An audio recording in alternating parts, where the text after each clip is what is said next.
नेपाल से पिछले कुछ हफ्तों में जो तस्वीरें और खबरें आई वो तो वाकई चौंकाने वाली हैं। मंत्री सड़कों पर पीटे जा रहे हैं, पूर्व प्रधानमंत्री की पत्नी उनकी एक हमले में मौत हो गई और सिर्फ 38 घंटों के अंदर सरकार गिर गई। सवाल तो यही उठता है कि हिमालय की गोद में बसे इस देश में आखिर ये भूचाल आया कैसे। ये सवाल आज हर किसी के मन में है। बिल्कुल, आज हम इसी उथल-पुथल पर थोड़ी गहराई से नजर डालेंगे। हमारे सामने एक लेख के कुछ हिस्से हैं जिसका शीर्षक है नेपाल क्रांति, क्यों जला हिमालय का ये देश। तो इसके जरिए हम समझने की कोशिश करेंगे कि शांति से शुरू हुआ विरोध वो आखिर इतनी तेजी से एक हिंसक क्रांति में कैसे तब्दील हो गया और असल वजह क्या थी। हाँ, क्योंकि जो दिख रहा है ऊपर से वो पूरी कहानी तो है नहीं। हमारा मकसद है इस पूरी घटना की परतें खोलना। मतलब 4 सितंबर को जो सोशल मीडिया बैन हुआ, उस चिंगारी से लेकर आज की इस अनिश्चितता तक, और ये भी समझना कि कैसे नेपाल की युवा पीढ़ी मतलब जेनजी बिना किसी नेता के इस पूरे बदलाव का चेहरा बन गई। चलिए कोशिश करते हैं समझने की। जी, और ये समझना ज़रूरी है कि ये सब सिर्फ 38 घंटों की कहानी नहीं है। जैसा लेख भी इशारा करता है, इसके पीछे सालों का दबा हुआ गुस्सा है, भ्रष्टाचार के गंभीर आरोप हैं, भाई भतीजावाद है और अंत में दुख की बात है, भयानक खून खराबा भी शामिल है। ये एक विस्फोटक मिक्सचर था जो बस फटने का इंतजार कर रहा था। तो फिर कहानी की शुरुआत वहीं से करते हैं जहां से ये चिंगारी भड़की। 4 सितंबर 2025। उस दिन प्रधानमंत्री केपी शर्मा ओली की सरकार ने अचानक एक बड़ा फैसला लिया। Facebook, Instagram, YouTube, WhatsApp, x मतलब करीब 26 बड़े सोशल मीडिया प्लेटफॉर्म्स पर नेपाल में बैन लगा दिया। कारण बताया गया कि ये कंपनियां नेपाल के रजिस्ट्रेशन नियमों का पालन नहीं कर रही थी। और इस बैन का असर फौरन हुआ, खासकर युवाओं पर। उनमें एक जबरदस्त गुस्सा, एक बेचैनी सी फैल गई। उनको लगा कि ये सिर्फ कोई टेक्निकल नियम का मामला नहीं है, बल्कि ये उनकी आवाज दबाने की कोशिश है। और देखिए, उसी समय सोशल मीडिया पर नेपो किड्स या नेपो बेबीज मतलब नेताओं के बच्चों की तस्वीरें वायरल हो रही थीं। प्राइवेट जेट्स, महंगी गाड़ियां, विदेशों में छुट्टियां। तो युवाओं को लगा कि एक तरफ तो ये सब चल रहा है शायद जनता के पैसे से, और दूसरी तरफ उनसे उनकी बात कहने का जरिया छीना जा रहा है। तो यहीं से वो #नेपो किड्स और #नेपो बेबीज जैसे हैशटैग वो एक विरोध का सिंबल बन गए। ये सिर्फ हैशटैग नहीं थे, ये उस गहरी खाई को दिखा रहे थे जो रूलिंग क्लास और आम युवाओं के बीच बन गई थी। बिल्कुल, ये कंट्रास्ट बहुत बहुत तीखा था। और इसी गुस्से के बाद हमें सड़कों पर वो तस्वीरें दिखीं जो शुरुआत में काफ़ी उम्मीद जगाने वाली थी। लाखों छात्र, कई तो अपनी स्कूल यूनिफॉर्म में ही थे, हाथों में तख्तियां नहीं बल्कि अपनी किताबें लेकर सड़कों पर उतर आए। शांति से मार्च कर रहे थे, नारे लगा रहे थे। सोशल मीडिया बैन हटाने की मांग तो थी ही, पर साथ ही भ्रष्टाचार और नेपोटिज्म के खिलाफ भी आवाज उठा रहे थे। ये नज़ारा अभूतपूर्व था सच में। हाँ, और शुरुआती विरोध का पूरी तरह से शांतिपूर्ण होना, ये बहुत महत्वपूर्ण बात है। छात्र सिर्फ अपनी बात रखना चाहते थे, वो डायलॉग चाहते थे। लेकिन जैसा कि लेख में भी जिक्र है, कई बार जो सत्ता में होते हैं वो अपने ही नागरिकों की, खासकर जो युवा आवाज उठाते हैं, उनकी बात या तो समझते नहीं या समझना नहीं चाहते। उन्हें बातचीत से ज्यादा टकराव आसान लगता है शायद। नेपाल में भी शायद यही हुआ। सरकार ने इन शांति से प्रदर्शन कर रहे छात्रों को, जो सिर्फ बेहतर भविष्य मांग रहे थे, अपने अधिकार मांग रहे थे, उन्हें एक खतरे के तौर पर देखा। शायद वो समझ ही नहीं पाए कि ये गुस्सा सिर्फ बैन का नहीं है। ये सालों से जो प्रॉब्लम चली आ रही है, भ्रष्टाचार, मौके की कमी, नेपोटिज्म, उसको लेकर था। और फिर आया 8 सितंबर, वो काला दिन जिसने इस पूरे आंदोलन की दिशा ही पलट दी। काठमांडू में जहां छात्र शांति से प्रदर्शन कर रहे थे, पुलिस ने उन पर सीधी गोलियां चला दी। ये खबर और उसके बाद जो तस्वीरें आईं, वो दिल दहला देने वाली थीं। रिपोर्ट्स के मुताबिक इस गोलीबारी में 20 छात्र मारे गए और 300 से ज्यादा घायल हुए। जो विजुअल्स आए भयानक थे। किसी छात्र को छाती में गोली लगी थी, किसी के पैर में, किसी की आंख के ठीक नीचे।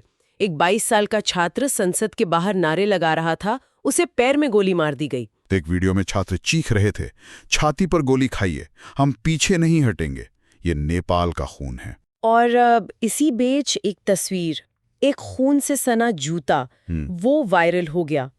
#ब्लडी शू नेपाल। कहा गया कि ये गोलीबारी में मारे गए किसी छात्र का जूता था। इस एक तस्वीर ने पूरी दुनिया को हिला दिया। ये सिर्फ एक जूता नहीं था, ये राज्य के दमन का प्रतीक बन गया। अपने ही निहत्थे छात्रों पर ऐसी बर्बरता, इसने अंतर्राष्ट्रीय स्तर पर नेपाल सरकार की छवि को बहुत नुकसान पहुंचाया। ये वो पॉइंट था, वो ट्रिगर, जिसके बाद शांति और धैर्य के सारे बांध टूट गए।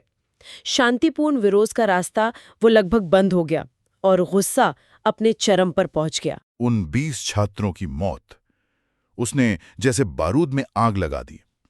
जो आंदोलन शांतिपूर्ण मांगों से शुरू हुआ था, वो अब बदले की आग में जलने लगा। प्रदर्शनकारी अपना आपा खो बैठे। जिन डीजीपी पर गोली चलाने का आदेश देने का आरोप था, गुस्साई भीड़ ने, खबरें हैं कि उन्हें मार डाला। इसके बाद तो हिंसा का दौर शुरू हो गया। मीडिया चैनलों पर हमले हुए, खासतौर पे उन पर जिन पर आरोप था कि वो सरकार का पक्ष ले रहे हैं या छात्रों की मौत को ठीक से कवर नहीं कर रहे। कई टीवी स्टेशनों में आग लगा दी गई। माहौल पूरी तरह अराजक हो गया। और ये हिंसा सिर्फ संस्थानों तक नहीं रुकी, अब सीधे नेताओं और मंत्रियों को निशाना बनाया जाने लगा। नेपाल के वित्त मंत्री विष्णु पौडेल, उन्हें सड़क पर घेर कर पीटा गया। इसका वीडियो भी आया जो दिखाता है कि लोगों का गुस्सा किस हद तक बढ़ चुका था। ऊर्जा मंत्री दीपक खड़का के घर पर धावा बोला गया और खबरें आईं कि उनके घर से लाखों रुपए लूटकर हवा में उड़ा दिए, जैसे ये जताने के लिए कि ये जनता का पैसा है। और सबसे दुखद घटना वो पूर्व प्रधानमंत्री शेर बहादुर देउबा के साथ हुई। उनके और उनकी पत्नी के घर पर हमला हुआ और इस हमले में उनकी पत्नी की जलकर मौत हो गई। ये घटनाएं ये दिखाती हैं कि स्थिति कंट्रोल से कितनी बाहर जा चुकी थी। हाँ, ये देखना वाकई बहुत दुखद है कि कैसे कुछ ही दिनों में हालात इतने बिगड़ गए। शांतिपूर्ण मांगों से शुरू हुआ आंदोलन एक खूनी संघर्ष में बदल गया। निश्चित रूप से। और यहाँ शायद भारत के पूर्व प्रधानमंत्री राजीव गांधी की वो बात याद आती है जो उन्होंने अपनी मां की हत्या के बाद कही थी, जब कोई बड़ा पेड़ गिरता है तो धरती हिलती है। नेपाल में एक साथ 20 युवा जाने गईं, 20 उम्मीदें, 20 भविष्य के पेड़ गिरे थे। उसकी प्रतिक्रिया वो भयानक और विनाशकारी होनी ही थी। देखिए, ये हिंसा किसी भी तरह से सही नहीं ठहराई जा सकती, ये बेहद दुर्भाग्यपूर्ण है। लेकिन इसे 8 सितंबर की सरकारी गोलीबारी से अलग करके देखना भी शायद ठीक नहीं होगा। वो गोलीबारी एक ऐसा टर्निंग पॉइंट बन गई जिसने शांति के रास्ते बंद कर दिए और बदले की आग भड़का दी। इस पूरे हंगामे और हिंसा के बीच सरकार का क्या रवैया रहा, खासकर प्रधानमंत्री ओली का? क्या उन्होंने स्थिति को संभालने की कोई कोशिश की? लेख के अनुसार स्थिति बिल्कुल उल्टी थी। जब नेपाल जल रहा था, हिंसा अपने चरम पर थी, तब भी प्रधानमंत्री ओली वो अपनी कुर्सी छोड़ने को तैयार नहीं थे। 20 छात्रों की मौत के बाद भी उन्होंने इस्तीफे की मांगों को अनसुना कर दिया। ये बात कई लोगों के लिए हैरान करने वाली थी। कहा जाता है कि उन्होंने सेना से अपने लिए सुरक्षा मांगी, लेकिन रिपोर्ट्स के मुताबिक सेना ने भी कथित तौर पर पहले उन्हें पद छोड़ने की सलाह दी। आखिरकार जब प्रदर्शनकारी उनके घर तक पहुंच गए और वहां भी हमला हुआ, तो उन्हें हेलीकॉप्टर से भागना पड़ा।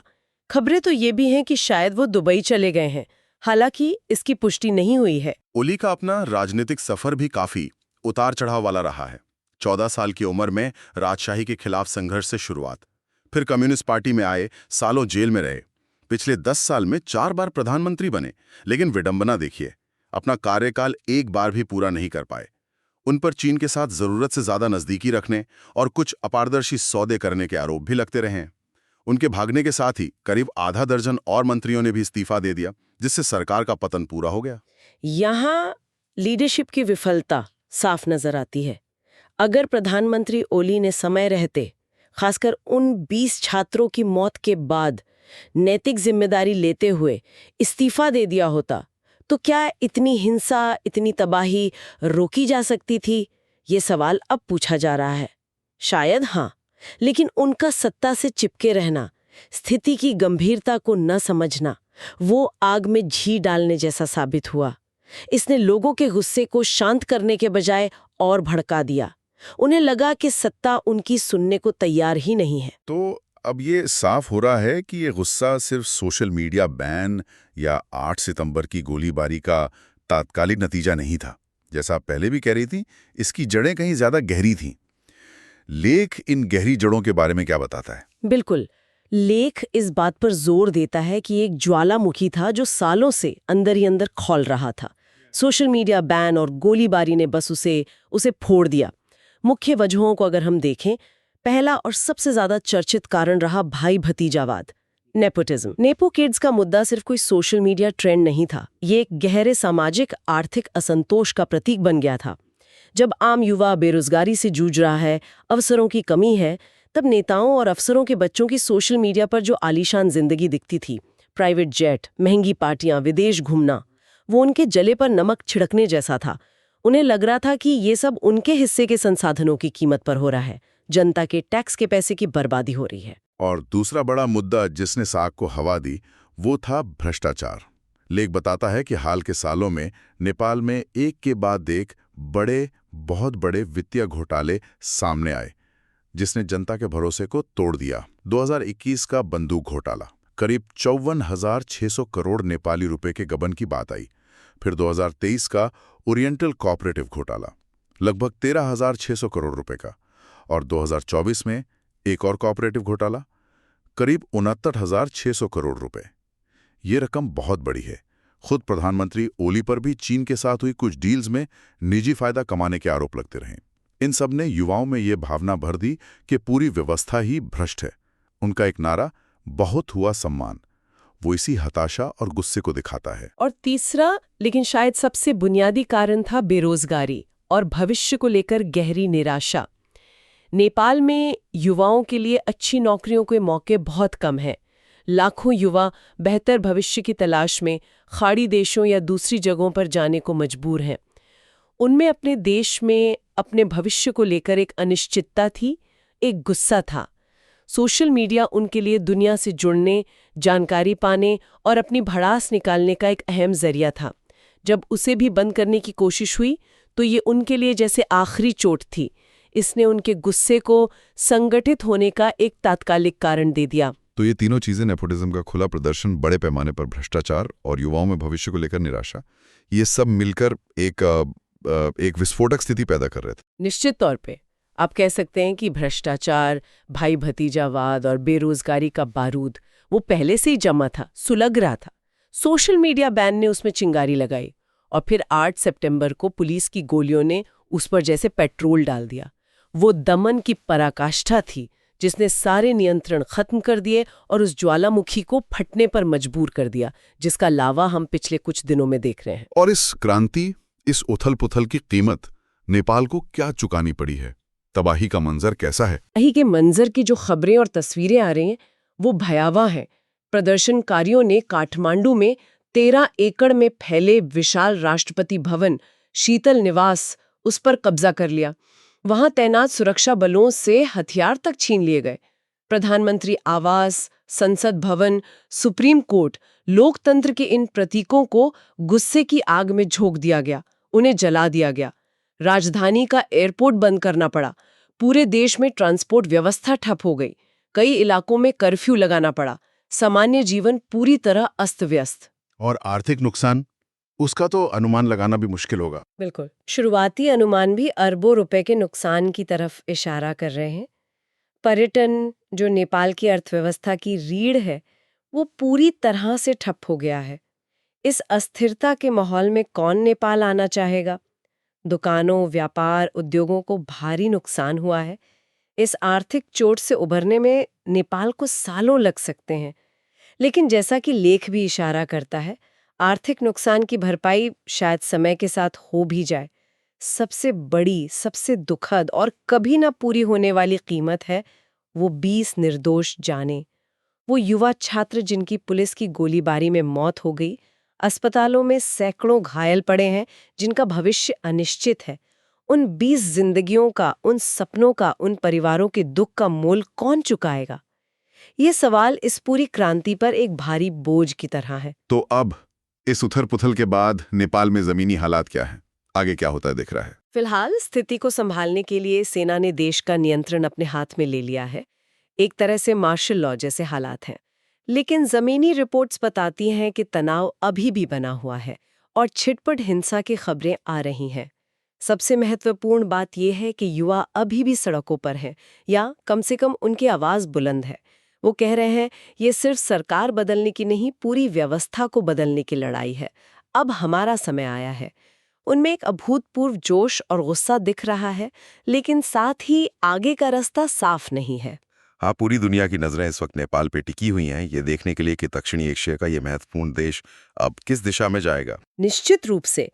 और अब सबसे बड़ा सवाल यही उभरता है कि क्या ये क्रांति, जिसका कोई चेहरा नहीं है, कोई स्थापित नेता नहीं है, जिसका नेतृत्व मुख्य रूप से सोशल मीडिया पर संगठित जेन ज़ी के हाथ में दिख रहा है, क्या वो नेपाल को एक बेहतर, स्थिर और न्यायपूर्ण भविष्य की ओर ले जा पाएगी, या फिर ये उथल-पुथल, ये नेतृत्वहीनता देश को और गहरी अराजकता और अस्थिरता के एक लंबे दौर में धकेल देगी? नेपाल ने इस बदलाव के लिए एक बहुत बड़ी, खून से सनी कीमत चुकाई है। उसका भविष्य क्या होगा? कौन नेतृत्व संभालेगा? नई व्यवस्था कैसी होगी? ये सब सवाल अभी हवा में तैर रहे हैं। तो हमने देखा कि कैसे नेपाल में सिर्फ कुछ ही हफ्तों के अंदर हालात बेकाबू हो गए। एक सोशल मीडिया बैन ने सालों से दबे गुस्से को सतह पर ला दिया, पुलिस की गोलीबारी ने उसे हिंसक बना दिया और दशकों से जमी हुई सत्ता की जड़ें हिल गई। और ये बिल्कुल साफ है, जैसे कि हमारे स्रोत भी बताते हैं, कि ये घटनाक्रम अचानक या अप्रत्याशित नहीं थे। भ्रष्टाचार की गहरी जड़ें, भाई भतीजावाद का खुला खेल और युवाओं में भविष्य को लेकर निराशा, ये वो जमीन थी जिस पर यह क्रांति पनपी। सरकारी दमन, खासकर 8 सितंबर की गोलीबारी, उसने बस उस चिंगारी को भड़काने का काम किया जो पहले से सुलग रही थी। इन गहरी वजहों को समझे बिना हम इस पूरी घटना को नहीं समझ सकते। एक ऐसी क्रांति जिसने बिना किसी स्थापित चेहरे या संगठन के एक सरकार को उखाड़ फेंका है, ये अपने आप में अभूतपूर्व है। पर अब सबसे बड़ा सवाल भविष्य को लेकर है।